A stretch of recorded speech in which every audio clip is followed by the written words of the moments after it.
나를 붙드시는 아버지 하나님, 말씀으로 우리를 붙잡으시고 여기까지 인도하시니 감사합니다. 이 시간도 말씀으로 우리의 뇌에, 우리의 심령에 각인케 하옵소서. 다른 것이 틈타지 못하도록 역사하옵소서.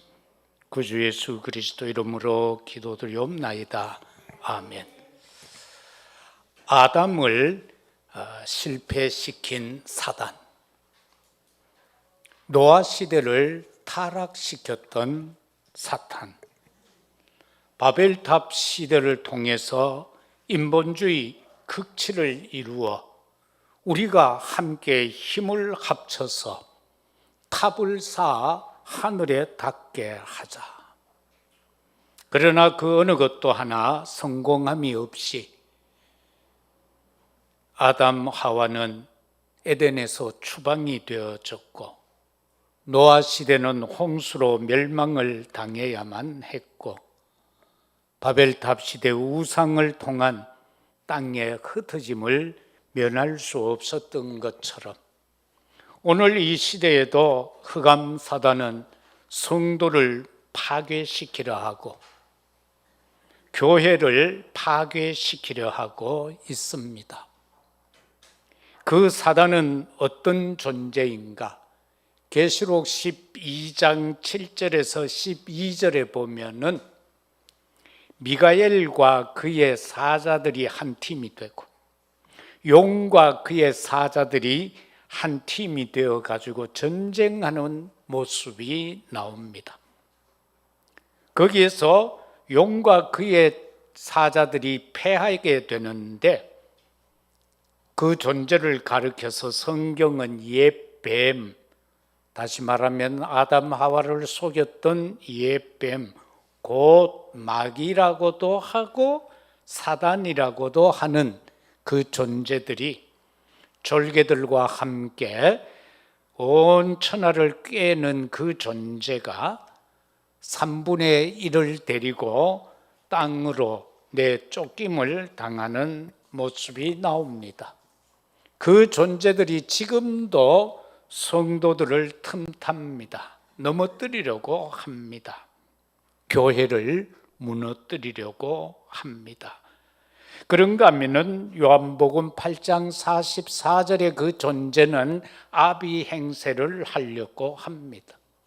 거짓말하고 속이고 살인합니다. 계시록 2장 9절에서는 7 교회 중에 서머나 교회를 향하여서 주의 사자가 하신 말씀 가운데 보면은 너희들은 실상은 유대인이 아니다. 너희가 유대인인 것처럼 말하지만은 실상은 사단의 회다. 그렇게 말하고 있는 모습을 봅니다. 욥기서 1장 6절에서 12절의 말씀에서는 보면은 하나님 앞에 주의 사자와 그리고 사단이 같이 섭니다. 그리하여서 욥이라는 한 사람을 놓고 질문을 하게 되죠. 야, 너 땅을 두루다니면서 욥이라는 사람을 봤느냐? 라고 할 때에 사단이 봤다는 겁니다. 잘 살고 있더라는 겁니다. 그런데 사단이 참소를 합니다. 하나님이 복을 주시지 않았다면은 욥이 과연 하나님을 섬길 수 있겠습니까? 라고 말이죠.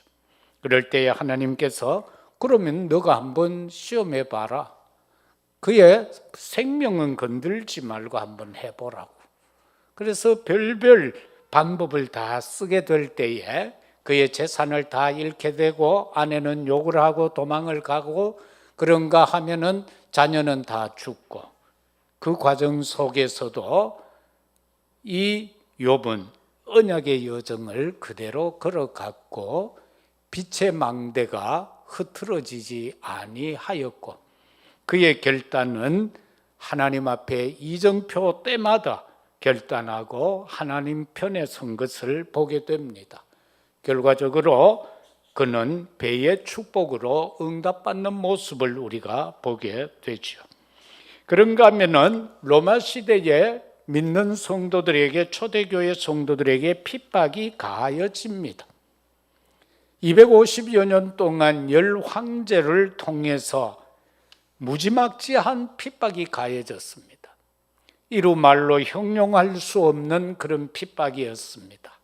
칼로 죽이고 맹수떼에게 던져서 맹수의 밥이 되게 하고, 그것을 콜로세움에서 자기들은 환희에 차게 열정을 다해서 막 응원하면서 즐겼던 것, 사람 죽는 모습을 보고 즐겼던 그들의 모습, 그리고 그것도 부족해서 사람들을 불태워 죽였던 사실을 우리는 보게 됩니다.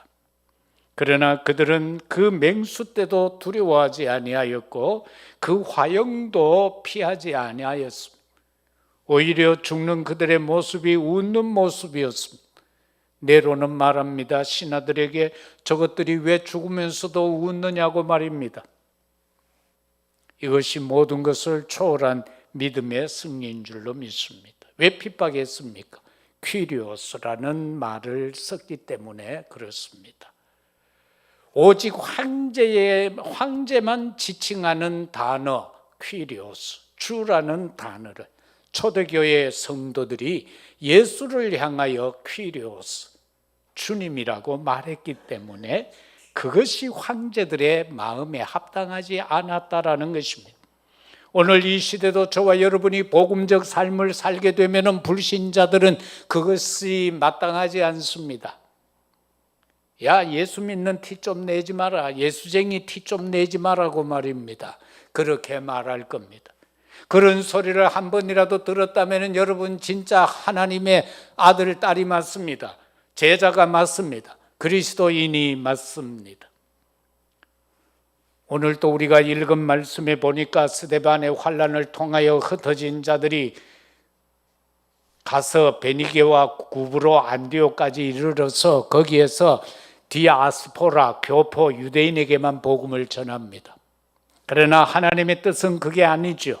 이방인에게도 전하라는 것 아닙니까? 드디어 헬라인에게도 예수를 전파하게 되어졌다. 주 예수를 전파했다. 그럴 때에 거기에서 일어난 아름다운 기적의 모습들을 우리는 오늘 보게 될 것입니다. 교회를 살리는 복음적 실천이 있습니다. 오늘 이 시대에 교회가 문을 닫고 있는데 이 문 닫는 시대를 우리는 어떻게 해야 할 것입니까? 결과적으로는 옛날에 우리 때만 하여도 초등학교, 국민학교 교실에, 저는 대구 남산 초등학교를 나왔는데 그때 우리 반에 학생 수가 80명, 10학급. 교가에도 이렇게 돼 있어요. 5천 어린이가, 이게 교가에 들어가 있어요.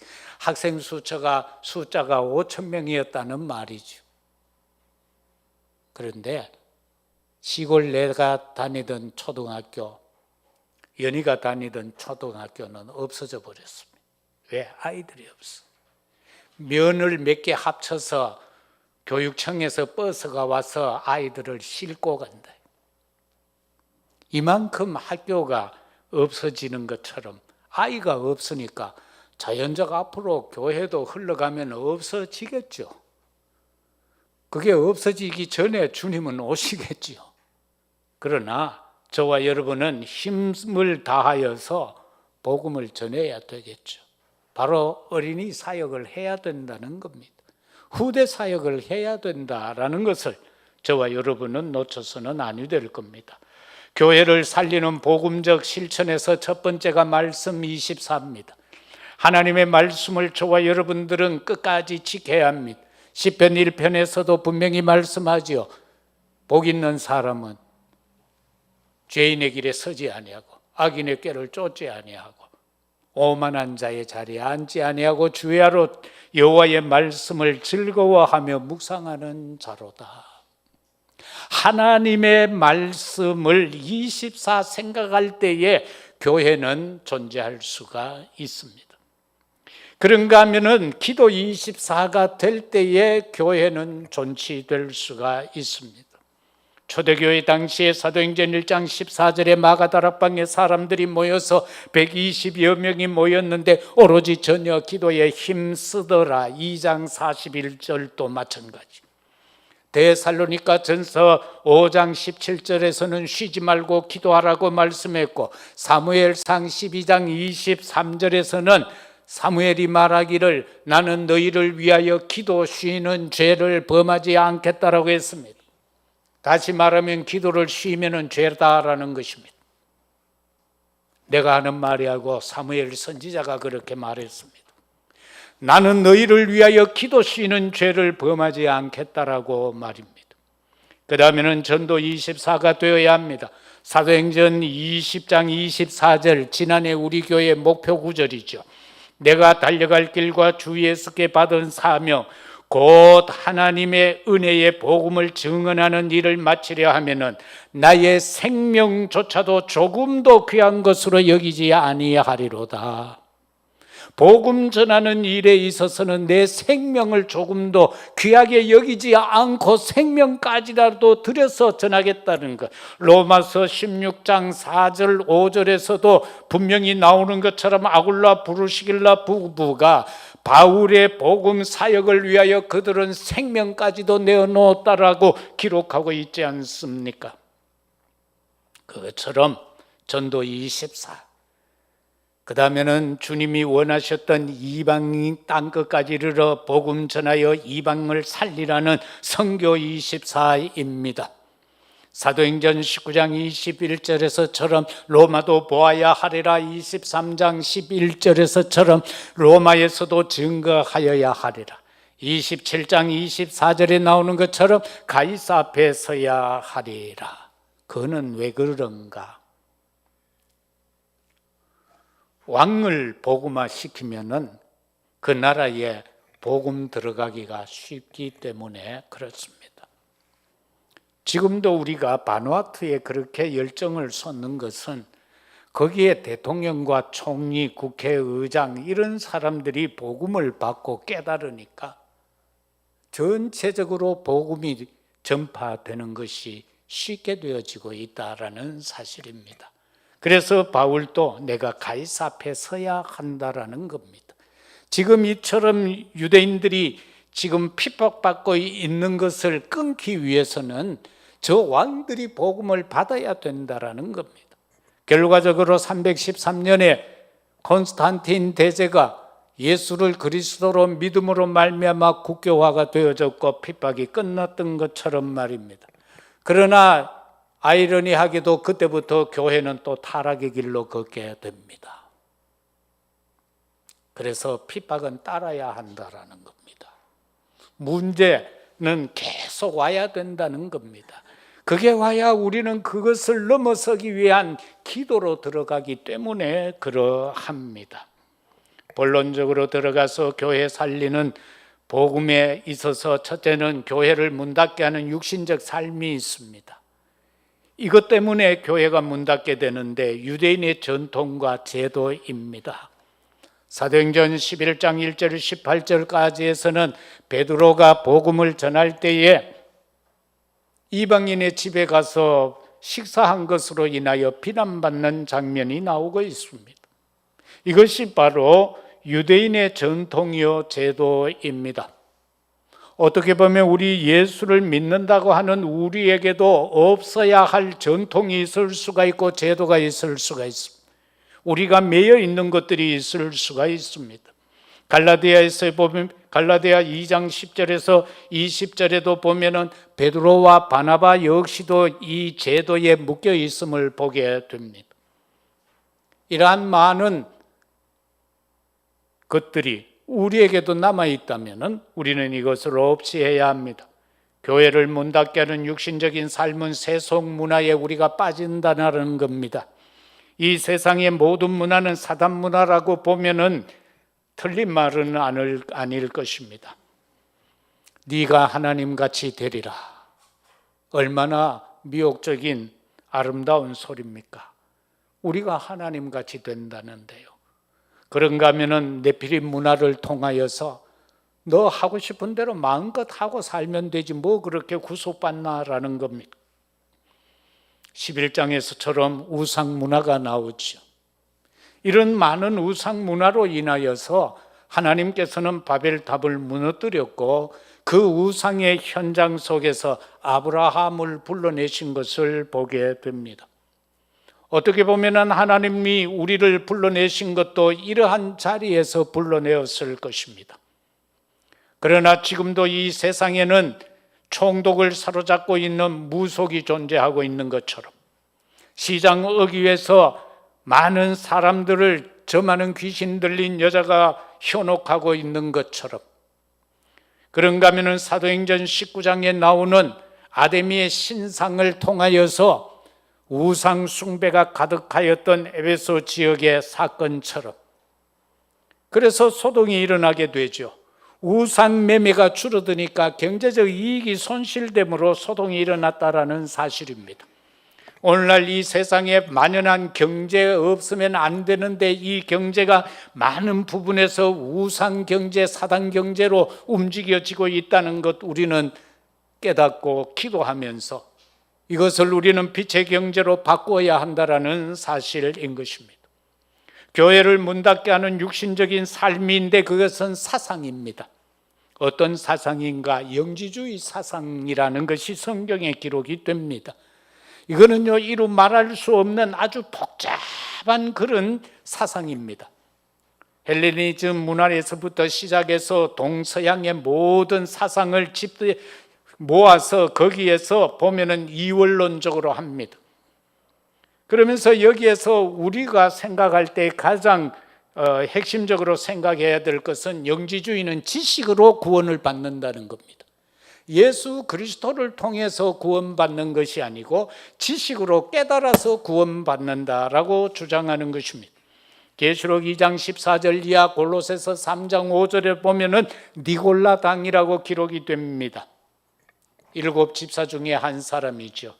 이 니골라가 어느 정도로 이 사상에 깊이 빠져 있었는가 하면은 나중에 이 사람을 중심해서 나오는 사상이 세속적이고 탐욕적인 사람들의 무리 이 뜻입니다. 니골라당이라는 것은 아주 세속적인 거예요.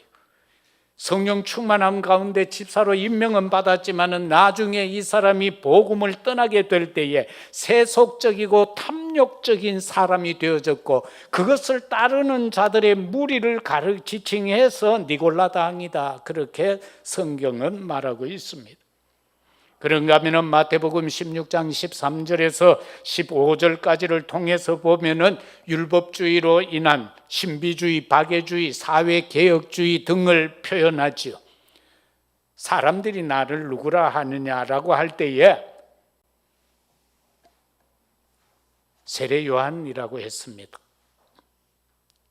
예레미야, 엘리야라고 했습니다. 선지자 중에 한 사람이라고 했습니다.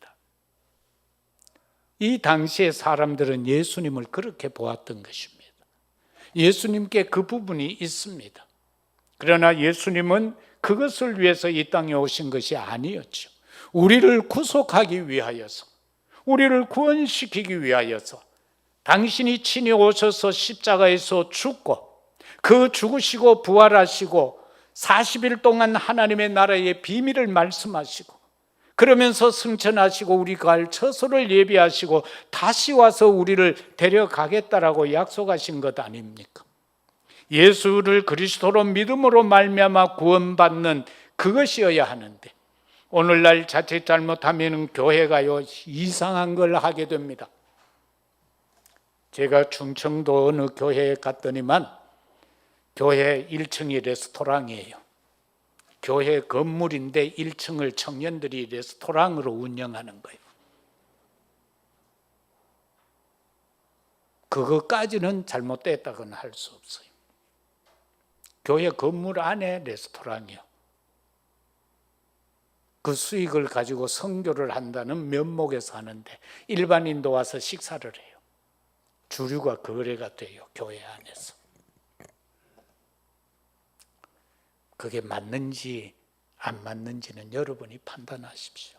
제가 뭐라고 할 수는 없겠고. 그렇게까지 해서 선교를 해야 합니까? 오늘날 교회들이 이런 상업적인 것에 빠져버린다. 그럼 결국은 현재는 화려하고 현재는 되어지는 것 같더라도 결국은 문 닫게 된다. 교회의 참모습이 아니다 그건. 그래서 우리는 교회를 살리는 복음적 삶을 살아야 됩니다. 복음이라고 하면은 예수가 그리스도다라는 것, 예수만 그리스도라는 것, 그것이 복음이죠. 그래서 참 선지자 제사장 왕이신 그분이 예수 그리스도라는 것, 그게 참 복음이죠. 그런데 그걸 가진 우리가 살아가는 삶이 있어야 된다는 겁니다. 그건 복음하고 또 다른 차원입니다. 저와 여러분은 복음적 삶을 살아야 되는 거예요. 그 속에는 오직 하나님 말씀만으로 살아야 됩니다. 그래서 오늘 본문에 나오는 것처럼 19절에서 20절 말씀은 우리가 꼭 붙잡아야 될 말씀이에요. 이거는요, 딴 게 아니고 치유된 삶이에요. 복음적 삶은 치유된 삶이어야 된다는 겁니다. 내가 복음인 예수 그리스도를 믿으면 내 삶이 변화되어져 가야 된다는 겁니다. 바뀌어져 가야 된다는 겁니다. 조금씩이라도 바뀌어져 가야 된다는 겁니다. 처음이나 끝이나 예수 믿었는데도 똑같다면 그거는 아니지. 우리가 하나님 앞에 한 걸음 한 걸음 다가가면 다가갈수록 조금씩 변화되어서 꼴깍하는 순간에 영화의 단계로 들어가는 겁니다. 맹탕으로 있다가 딱 죽었는데 영화의 단계로 들어가는 것이 아니라, 왜냐하면 우리가 살아가고 있는 이 땅을 가리켜서 하나님은 매나 천국이라고 그랬어요. 성도의 삶을 살아가는 여기도 천국의 삶인 거예요. 하늘의 삶을 우리가 살아야 되는 게 복음적인 삶인 거예요. 죄악된 세상에서 아무렇게나 살다가 죽고 천국 가는 것, 물론 그것도 되겠고 좋지만, 그러나 우리는 예수를 믿음으로 말미암아 내 마음이 변화되어야 되고, 내 생각이 변화되어야 되고, 내 계획이 변화되어야 되고, 나의 모든 기본적인 것들이 기준이 변화되어져 가야 된다는 겁니다. 그래서 과거의 상처가 바뀌어져 치유되어져야 되고요, 가문에서 내려오는 내력이 치유되어져야 되고요, 어떻게 보면은 과거가 나의 모든 믿음의 발판이 되어져야 한다라는 것입니다. 그리고 내게 어떤 잘못이 있었다면 그것은 기회로 바뀌어지게 될 것이고요, 질병이 있다면 우리는 치유된 삶 속에서 치유받는 은혜도 누려야 될 것입니다. 치유받기 위해서는 내 근본을 바꿔야 됩니다. 다시 말해서 돌을 제거해야 되고, 자갈을 제거해야 되고, 그 다음에는 가시덤불을 제거해야 되는 겁니다. 그래야 그것이 옥토로 바뀌어져서 100배, 60배, 30배의 열매를 맺어지게 된다는 겁니다. 그러면서 우리는요, 미래가 치유되어져 가는 모습을 볼 수 있습니다. 오늘 우리가 읽은 본문 말씀에서도 보면은요, 19절 20절에서 복음을 전하게 될 때에 주 예수를 전파하니 21절에서 주의 손이 그들과 함께 하심에 수많은 사람들이 믿고 주께 돌아오더라. 사랑하는 성도 여러분들, 저와 여러분은요, 하나님 앞에서 정말로 내 삶 속에서 주의 손이 나와 함께 하신다라는 것을 체험하시기를 주의 이름으로 축복합니다. 그게 복음적 삶입니다. 주의 손이 나하고 함께 하는구나, 그거 느껴지는 게 복음적 삶이에요. 우리가 꼭 전도만 하는 게 복음적 삶이 아니고요, 주의 손이 나와 함께 하고 있구나, 그게 누려지고 깨달아지는 것, 그게 한 번이라도, 하루에 한 번이라도 생각난다면 되는 겁니다. 그런가 하면은요, 예루살렘 교회가 이 사람들의 소문을 듣고 바나바와 안디옥까지 보냈다. 그가 이르러 하나님의 은혜를 보고 기뻐하여, 하나님의 은혜가 내게 임해야 하는 겁니다. 오늘 이 시간도 예배 드릴 때에 하나님의 은혜가 여러분 각자에게 100배, 60배, 30배 임하여지기를 주의 이름으로 축복합니다. 은혜를 보고, 박 집사님을 보니까 하나님의 은혜가 보이는군. 우리 신랑을 보니까 하나님의 은혜가 보이는구나. 내 아내를 보니까 하나님의 은혜가 보이는구나. 내 아들, 딸을 보니까, 우리 엄마, 아빠를 보니까 하나님의 은혜가 무언가가 보이는구나. 그게 바로 복음적 삶인 것입니다. 그런가 하면은 24절에서 보면 바나바는 착한 사람이요 성령과 믿음이 충만한 사람이라. 이에 그 무리가 죽게 더하여 지더라.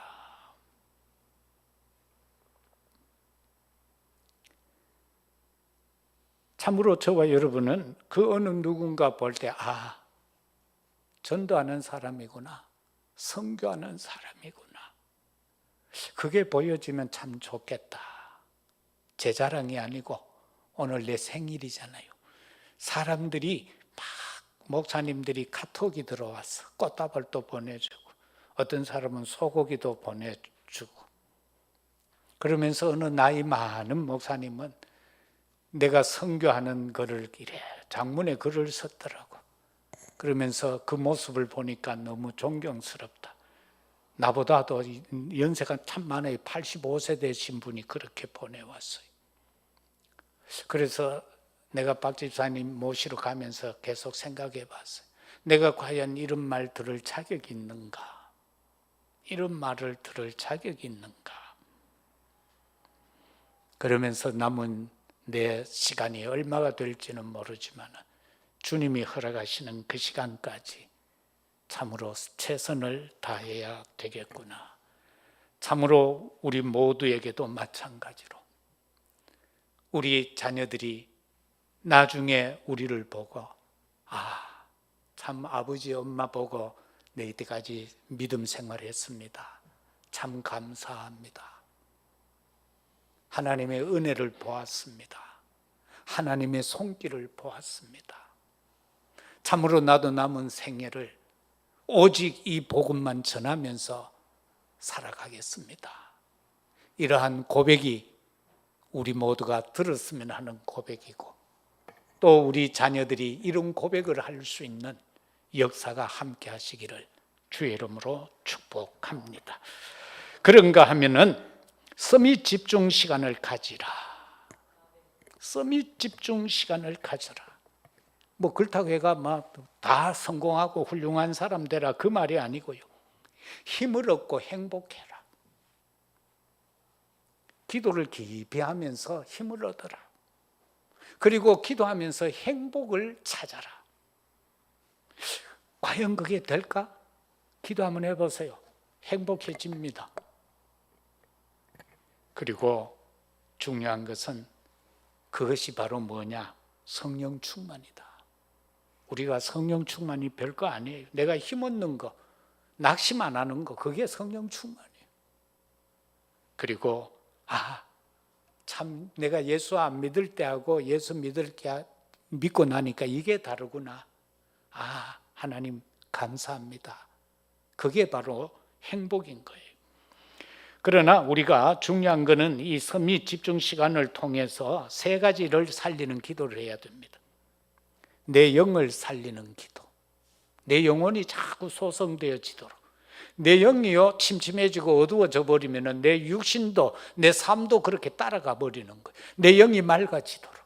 하나님 내 영혼을 소성시켜 주세요. 내 영이 살아나게 해 주세요.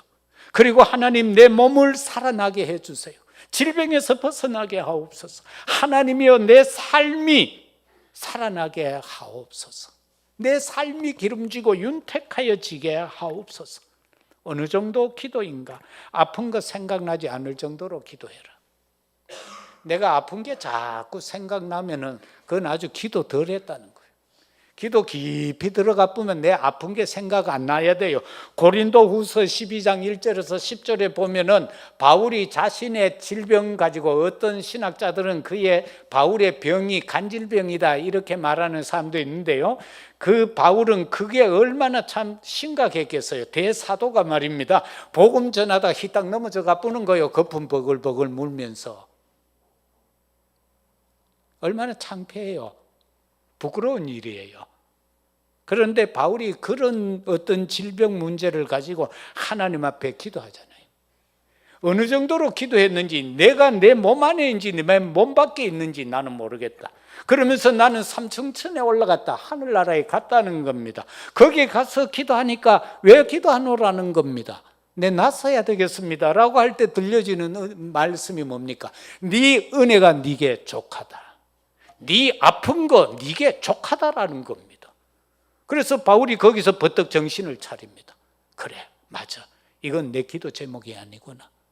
그런데 그 이후로 그는 자유함을 누리게 되는 겁니다. 그러면서 거기에서 해방을 받게 되는 겁니다. 내가 아픈 것에 대해서 생각 안 날 정도. 우리는 자꾸 뭐 하다 보면 아이고 아파라, 아이고 아파라 하자. 그거 생각 안 날 정도로 기도해보라. 그러면은 거기에서 역사는 일어나지게 되어져 있다는 겁니다. 이 서밋이라는 거는요, 우리 어린아이가 부모를 가르칠 수는 없잖아요. 부모를 어떻게 가르쳐요? 아이가 못 가르치죠. 예를 들어서 우리 렘넌트가 장로님들을 가르칠 수 있습니까? 없지요. 학생들이 학교 가서 선생님을 가르칠 수 없잖아요. 그런데 그 아이들이 부모를 위해서는 기도할 수 있고 선생님을 위해서는 기도할 수 있다. 바로 그걸 말하는 겁니다. 우리가 대통령은 될 수 없지만은 대통령을 위하여, 지도자들을 위하여 기도할 수 있는 것, 그게 바로 서밋이다라는 사실인 것입니다.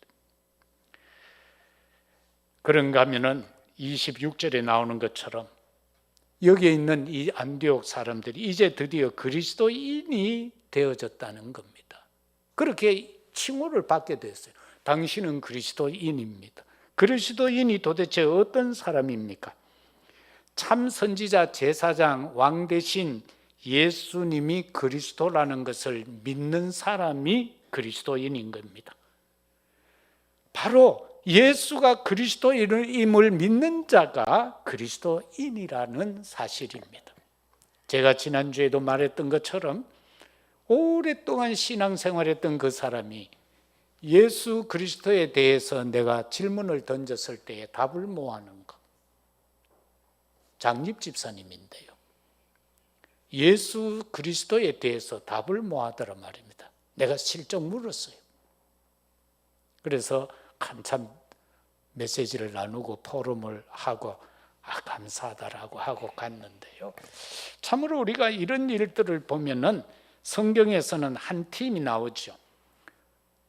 부부가 한 팀이 된 사람이 나옵니다. 사도행전 18장 1절에 4절에 보면 아굴라 브루시길라 부부, 본도에서 복음을 전하다가 예수 믿는다는 것 때문에 쫓겨난 그들, 바울을 만나서 죽는 그날까지 오직 복음 사역 감당했던 그들, 그리고 한 사람, 사도행전 16장 11절에서 15절에 나오는 루디아,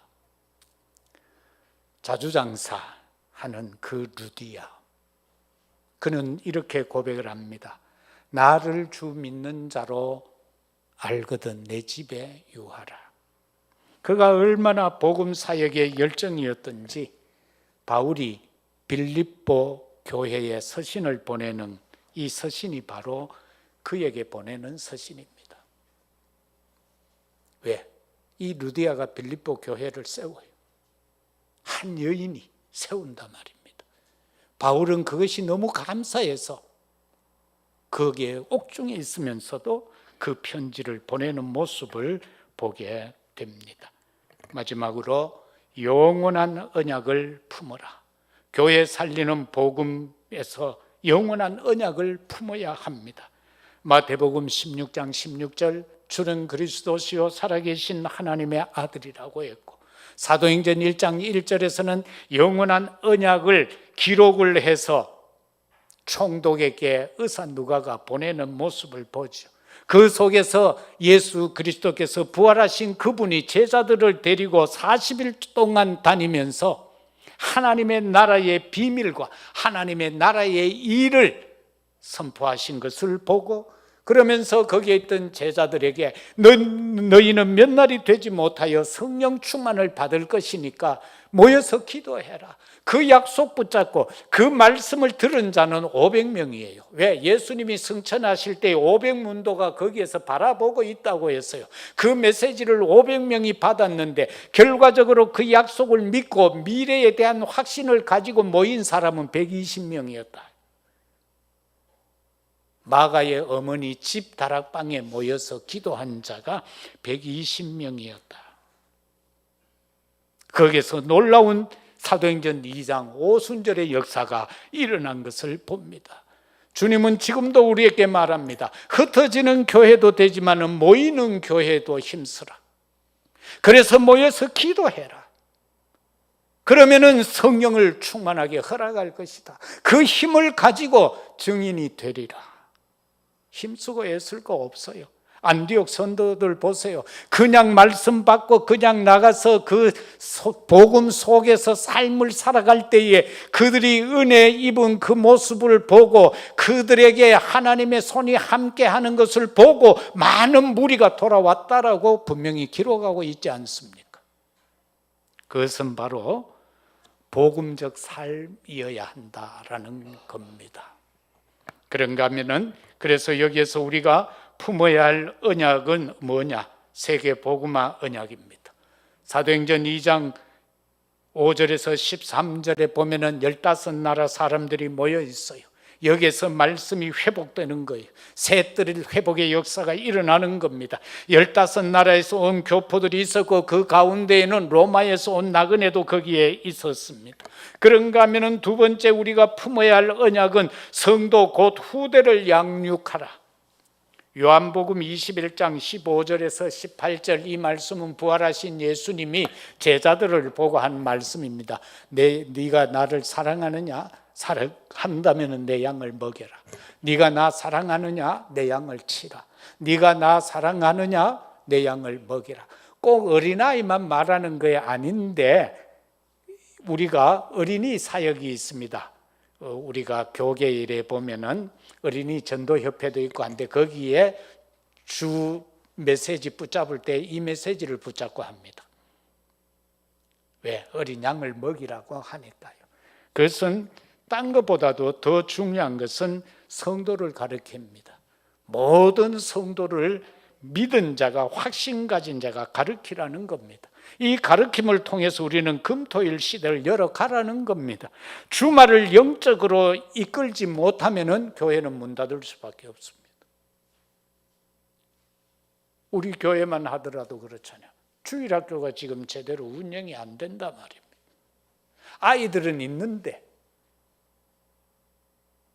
이걸 저와 여러분들이 정말로 금토일 시대를 통하여서 한 사람 한 팀 누군가는 하나님 앞에 결단해야 된다. 그는 할아버지도 괜찮습니다. 모세는 80에 깨달았습니다. 다행스럽게 사무엘은 어릴 때 깨달았습니다. 다윗은 청소년 때 깨달았습니다. 깨닫는 한 사람 한 팀, 이것이 바로 이 후대를 양육하는 일에 금토일 시대의 주역으로 설 수 있다는 겁니다. 그런가 하면은 시대 재앙, 이거 묵상 시대를 통해서 막아야 합니다. 시대 재앙은 언제든지 있었습니다. 그 시대 재앙을 막을 수 있는 게 뭡니까? 시편 1편에도 보면은요, 이 여호와의 말씀을 주야로 묵상하지 아니하는 악한 사람은요 어떻다고 했어요? 바람에 나는 겨와 같다고 했어요. 그러나 하나님의 말씀을 묵상하고 있는 자는 강가에 심겨진 시절을 쫓아 아름다운 열매를 맺는 나무와 같다라고 했습니다. 그런가 하면 하나님은 그와 함께해서 역사하시겠다라고 말씀하고 있습니다. 말씀 맺겠습니다. 우리가 교회 살리는 복음이라는 말씀 속에서 저와 여러분은 그리스도의 제자의 삶을 살아가시기를 바랍니다. 그리스도의 제자라는 것은 뭐냐? 마태복음 4장 19절에 나오는 것처럼 그 고기 잡고 있는 그들을 향하여 예수님 말씀합니다. 너희는 나를 따르라. 내가 너희로 하여금 사람 낚는 어부가 되게 하리라. 이제 생업을 위해서 고기 잡는 어부가 아니라 너희로 하여금 사람을 낚는 어부가 되게 하겠다라고 했습니다. 바로 이 일에 헌신된 자가 그리스도의 제자입니다. 그리스도의 제자는 오직 복음, 그리스도만 전하는 사람을 말하는 겁니다. 딴 거 말하면 안 됩니다. 우리는 오직 복음, 예수 그리스도만 말해야 합니다. 그리고 우리는 사람 따라가면 안 됩니다. 우리는 오직 예수 그리스도만 따라가는 자가 그리스도의 제자인 것입니다. 우리가 삶을 살아갈 때에 우리 주변에 많은 일들이 일어날 것입니다. 그러나 우리는 그것에 현혹되지 말고 우리는 오직 하나님만 바라보고 오직 그리스도의 십자가 표대를 향하여서 우리는 그리스도만 따라가는, 그러면서 주께서 원하시는 그 삶을 살아가는, 그것이야말로 교회를 살리는 복음의 역사다라는 사실을 깨달으시고 이 한 주간도 현장에서 복음적 삶을 누려가는 우리 모두가 되어지시기를 예수 그리스도 이름으로 축복합니다. 아버지 하나님, 참으로 감사합니다. 교회를 살리는 복음적 삶을 살아가는 우리들이 되게 하옵소서. 참으로 교회가 문 닫는 이때에 우리 교회가 참으로 하나님 앞에서 복음만 전하여서 생명 살리는 일을 감당할 수 있게 하옵소서. 세계 복음화에 우리의 온 마음과 정성을 다할 수 있게 하시고 후대를 살리는 일에 우리의 마음을 쏟게 하옵소서. 시대 재앙을 막기 위하여 하나님의 말씀을 붙잡고 기도하는 우리가 되게 하옵소서. 예수 그리스도 이름으로 기도드리옵나이다. 아멘.